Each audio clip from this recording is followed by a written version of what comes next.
mais moko bazobanda kobima na poisa UDPS vivant babengi chef de l'état mpe ayambi alime oteno tomoni conseiller na yo awa monsieur Lobo alobi topesa ye 2 millions de dollars américains alobi nini alobi 2 millions de dollars alobi ok a déplacé te nga nazo instruire général moko soya wana na piquet otokaye boya na ye UDPS vivant bon mindele pe oyebi bamindele bakolo diplomatie bajoue na ye wana balukeli ye mokna ya biza bapesi ye masolo ya Real na Barça yo sportaka nani nga Messi ngai Sadio Mané gelé wana UDPS vivant parti au pouvoir vivant généraux bakoma raté basali nini papa yo mutu ozobebisa réputation ya chef de l'État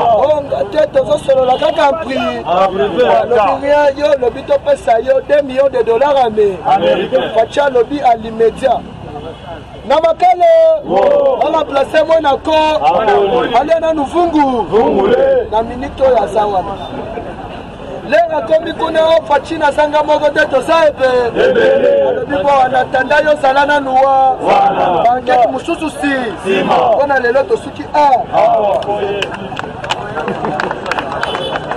Pouvoir vivant. Viva, Tshisekedi héros national, Félix chef de l'État. Confirmé.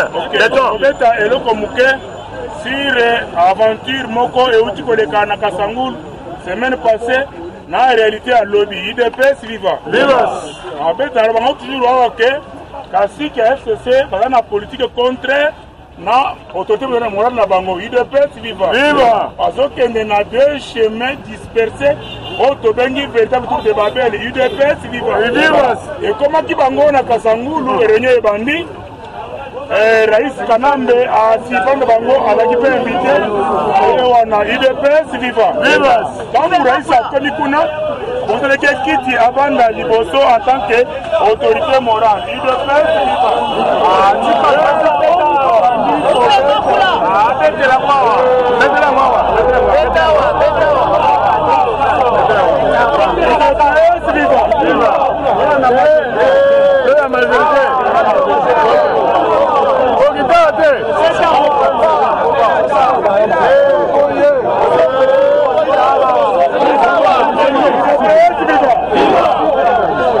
bango kuna réunion na bango ebandi asala ba programme na bango arrangement na bango 2023 tokosala nini romela ndenge nini rais azalaka te asala nini ntango rais akomi bapesi ekiti avanda liboso ex rais pour rais honoraire UDPS viva ntango rais honoraire akomi bapesi ekiti avanda aboyi kiti wana UDPS viva aboyi kiti abongiselaki liboso ekofana kati ya masi UDPS viva bangu rais honoraire avanya kati ya masi kasiki moko cadre moko FCC a crié rais umela UDPS viva rais asilikaki makasi alobi ngai na vivre na moins 15 personnes moins 15 oyo eloko tokoba ngai umela c'est une injure face à moi UDPS viva mutu alobaki rais umela bamisi kati ya sale UDPS viva kaka bimisi ye rais azwi parole asole na bango dans une direction contraire na programme ya bango UDPS viva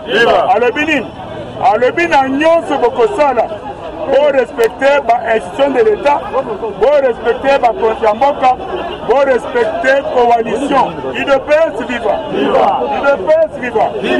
yango toza kobeta koloba ke omoni bato wana façon baza koévolue bazotonga un véritable tour de Babel.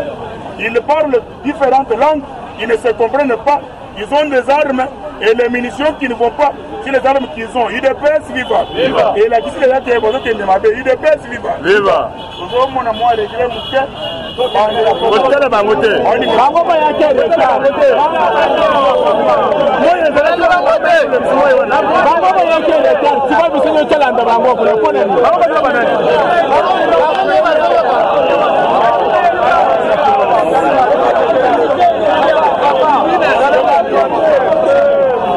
la majorité d'amour.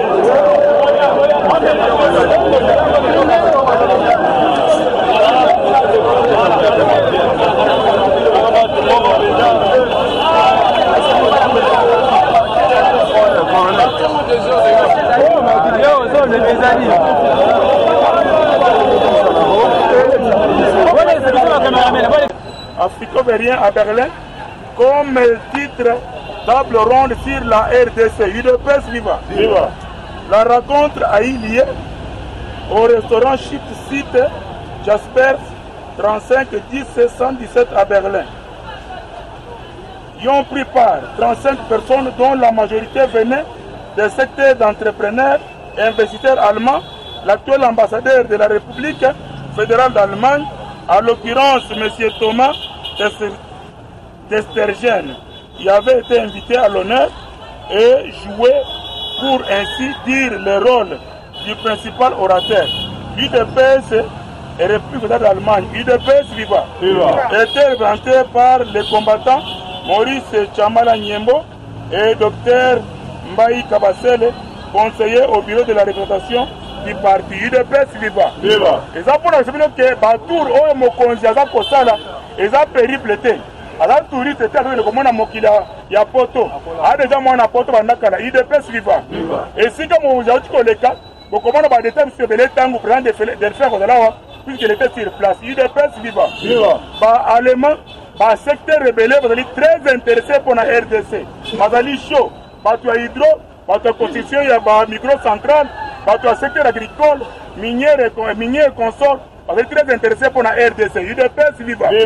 Na mémoire au commun qui est très chaud. Parce qu'on reconnaître que ils ont autrefois coopéré avec la RDC, mais confiance, crédibilité. Oh, comme on a et l'équipe, il y a tant de choses à UDPS viva. Président Nabiso Yemoko Azali Mbongo a créé Mbongo.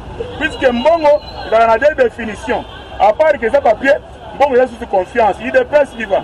La confiance, on va s'allier dans Mokili Mobimba pour comment on a changement. La poro, les libres Moko et Kitoko, on a espoir, il y a combattant un peu parlementaire debout. UDPS viva. Pour comment on a la ligne sur ma soleil Simbi, pour changer de disposition, pour ça la formation, on a combattant à se retrouver. UDPS viva. Donc peut-être qu'on a pour la couper ce courage. Peut-être que vous avez non, non, donc on dit 37 ans plus tard, Wapiangaï part, Wapiangaï gâteau. Non. Attends, ce que je suis en gouvernement, vous avez un ministère, nous avons un Ebibiso, Mokile, Ebibiso, UDPS viva. Nous sommes toujours UDPS viva. Dans la base. Nous est allié combattant à UDPS. Donc, comme on dit dans mon peuple Moko, vous avez s'agiter, au Baké le Bumbashi, Baké Kassangoul, Bazana Sal tel. Non. Bon, semble à Kabongote.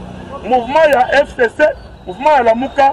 Et vous intéressez Bisso, UDPS viva. Tout en politique, il y a l'école, tout l'équipe en calcul, tout l'équipe en maïele. UDPS viva. Il faut commencer à s'embrier, dans le mouvement comme s'ils sont forts. Vous savez que ici, dans la matinée, Moko, le président Fati, à l'Obaki, n'a pas de na Bisso, tout le monde Kabila, Albino Kabila, Mouna Bisso est allé au Bangi, UDPS viva. À la baki entre les papiers et les ciments, il y a ma case, tout le ciment, à l'Obaki Kabila, il y a papier. La personne d'entre nous, ne savait qu'il y a un ciment, quand il y a, c'est quelque chose qu'on appelle béton. UDPS viva.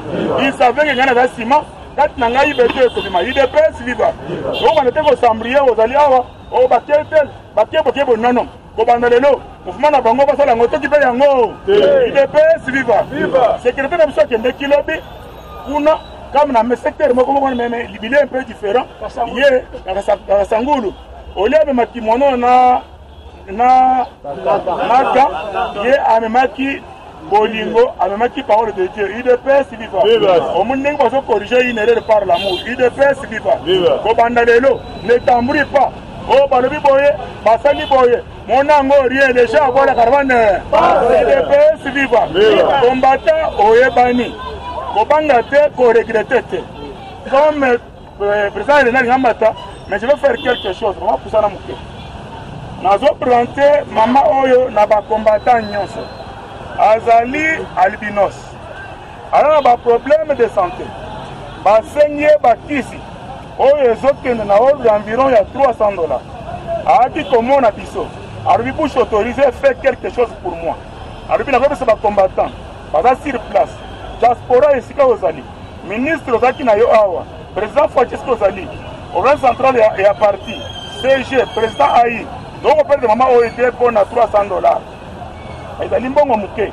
Na devise ya parti bolingo pe ezali. Na sengi na combattant nyonso. Ndenge na senga bino pona mwana koli. Omoni aye ye azo range. C'était pour notre avantage. Vous évitez que peut-être signature, peut-être voir ya maman oyo yemoko, ça peut faire quelque chose en 2023. Donc il est 20, il y a 20 plus 1. Si on a même un parlement, la majorité c'est 250 plus 1. Il est presse viva. On peut perdre yete, kobanda lelo. Et si vous avez Rana Congo, on libanda mboka, mobiliser quelque chose. Au titre de l'émission du parlement, combattant, il y a eu des presses, parlementaires debout. Soit lundi lelo, qui vendredi, on a 100 $, on a 50, on a 10 $, on a 5 $, on a 1000 francs, on a 100 francs, on a 50 francs. Il y a qu'un ango, tout ce qu'on a un traitement. La carte à partir de notre fait président était tiré de l'Obakini. Alors bien sauveur ne se sauve pas, il se livre pour les autres. Il ne peut vivre. On se livre pour la maman Oyo, à sa santé, à sa guérison. Il ne peut vivre. On a aussi de place, on va faire ça, donc créer mon canal. Mais la scène n'a pas fait, à la cacher, on a positionné. Passez le savoir. Passez.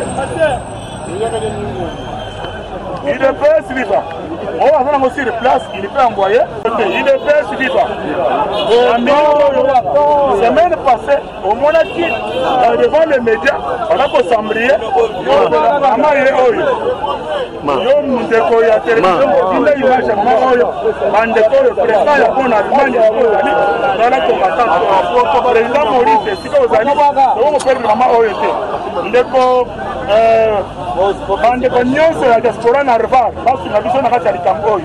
Président Kabasele na Berlin à mon Alikampoyo. Ba ministre tout le Kampoyo. Ba combattant il est partout aux alliés. Bon sous na biso to $300. Depuis que ce combattant et que vous allez pas malamu. Il est presse libre. Na ba devise ya parti Bolingo ezali il est presse libre. On a musalate. Oui, c'est normal. Mais sauvons la vie de notre sœur puisqu'un sauveur ne se sauve pas. Il est presse libre. Donc regardez moi les pauvres qui se dit azalaki kolanda basu na boloko kozala basuivi kobikisa bato kala mingi te ezaka geste trop fort ya kolandela bacombattant soki maladi na bondeko ils ont été soignés idps viva opération oyo ya soin médicaux ya sere oyo ya combattant oyo ebandi lelo ti vendredi wana yango sur place opesi biso lobi mpe tokosala yango pase na kosimba ainsi de suite oyo baza mosika babenga na numero ya telefone batinda mbongo combattante na biso abika UDPS viva donc topesi numero ata oza sur place topesi numero ya Vodacom ya M-Pesa otindi mbongo topesi yango UDPS viva donc je crois comme passer nya intervenir na kasi on a conservé comme ya combattant et je vous remercie en tant que bouche autorisée UDPS viva. Eshima, votre magazine qui bat au rythme de l'actualité. Une réponse à vos besoins en information, un éclairage dans divers domaines. Impartial, documenté, instructif. Eshima au cœur de l'info. Retrouvez la nouvelle édition. Exclusivité. Sakombi Molendo, le réformiste qui vient stopper l'hémorragie, suspension des fonctionnaires peu intègre, numérisation des titres fonciers et climat de confiance avec les collaborateurs, le nouveau gestionnaire des terres congolaises fixe les nouvelles règles de jeu. Focus, Lambert Mindi, Omalanga, le souverainisme comme un dogme. Redressement délaissé, Tomaluaka Losenjola, l'homme de la situation. Dossier Eshima, fini les vacances, vive les rentrées. De la politique au judiciaire, en passant par les scolaires, les derniers trimestres de l'année 2019 en RDC est décoiffant. Économie, PCC, un cadre des rétrocommissions et détournements à passer au peine fin. Découverte, Claude Ibalanki et Colomba, les coordonnateurs du MNS au centre de l'action de Félix Tshisekedi dans le Grand Lac. Les dialogues et pourparlers en RDC qu'en tire le peuple. Tubaou, la clé de la mythologie kassaïenne. Retrouvez l'intégralité du magazine Eshima dans les kiosques. Eshima Magazine, un nouveau standard d'information.